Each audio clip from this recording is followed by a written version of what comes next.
வணக்கம். உங்கள் better marks right. இந்த வீடியோல என்ன பார்க்க போறோம் அப்படின்னு பார்த்தீங்கன்னா, இன்னைக்கு இருக்கிற காடி எல்லாமே டோட்டலாவே கம்ப்ளீட் பண்ணி முடிச்சாச்சு. இன்னைக்கு பைப் ஒர்க் தான் ஸ்டார்ட் பண்ணலாம்னு சொல்லி தான் இன்னைக்கு வந்திருக்கோம். ஸோ அந்த இடம் எங்க இருக்குன்னு பார்த்தீங்கன்னா, சேலரி ஸ்ட்ரீட் இருக்கு அஸ்தம்பட்டி. ஆல்ரெடி பார்த்தீங்கன்னா, இந்த ரூம்ஸ் எல்லாமே மார்க் பண்ணி மிஷின் போட்டு ஒர்க்கை டோட்டலாவே கம்ப்ளீட் பண்ணி முடிச்சாச்சு. அதேமாதிரி எல்லாமே காடி எடுத்து கம்ப்ளீட் பண்ணி முடிச்சிட்டோம். ஸோ ஓகே கஸ்டமர் வந்து லிஸ்ட் கேட்டிருந்தாங்க. லிஸ்ட் எல்லாமே கஸ்டமர்ட்ட கொடுத்துருந்தோம். மெட்டீரியல் எல்லாமே இன்னைக்கு பர்ச்சேஸ் பண்ணிட்டு வந்துட்டாங்க. மெட்டீரியல் என்னென்ன வாங்கியிருக்கோம் அப்படின்னு பார்த்தீங்கன்னா, மெட்டல் பாக்ஸ் வாங்கி பார்த்தீங்கன்னா லெக்ராண்ட் தான் வாங்கியிருக்கோம். ஏன்னா லெக்ராண்ட் பாக்ஸ் வச்சுட்டாவே போதும் எல்லா மாடலுக்குமே சூட்டபிள் ஆகும். அதிகமாக பார்த்தீங்கன்னா அதனால தான் லெக்ராண்ட் பாக்ஸே வைக்கிறோம். பைப்பெல்லாம் பார்த்தீங்கன்னா 1.5 தான் வாங்கி யூஸ் பண்ணுறோம். வால் ஃபிட் பண்ணும்போது 1.5 தாராளமாக போதும்.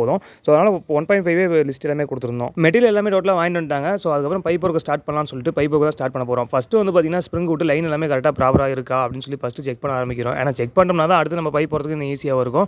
நாளைக்கு ஒயர் இருக்கும்போது ஈஸியாக இருக்கும். ஏன்னா இப்போ வந்து நம்ம செக் பண்ணாமல் பைப் போட ஆரம்பிச்சிட்டோம் அப்படின்னா ஒவ்வொரு டைம் பார்த்தீங்கன்னா காங்கட்டு போடும்போதே வந்து பார்த்தீங்கன்னா பைப் கட் ஆகி காங்கட்டு ஃபில்லாக ஆரம்பிச்சிருச்சு. அப்போ வந்து பார்த்தீங்கன்னா நம்ம லைன் செக் பண்ணாமல் அப்படியே பைப் போட ஆரம்பிச்சிட்டோம்னா நாளைக்கு ஒயர் இருக்கும்போது நமக்கு இன்னும் கொஞ்சம் சிரமமாகவே இருக்கும். ஸோ ஃபஸ்ட்டு வந்து லைன் செக் எல்லாமே பண்ணிட்டோம்னா அடுத்தது நம்ம ஒயர் இருக்கும்போது இன்னும் கொஞ்சம் ஈஸியாகவும் இருக்கும். ஸோ லைன் எல்லாமே ப்ராப்பராக செக் பண்ணி முடிச்சோம். லைன் எல்லாமே ப்ராப்பராக இருக்குது.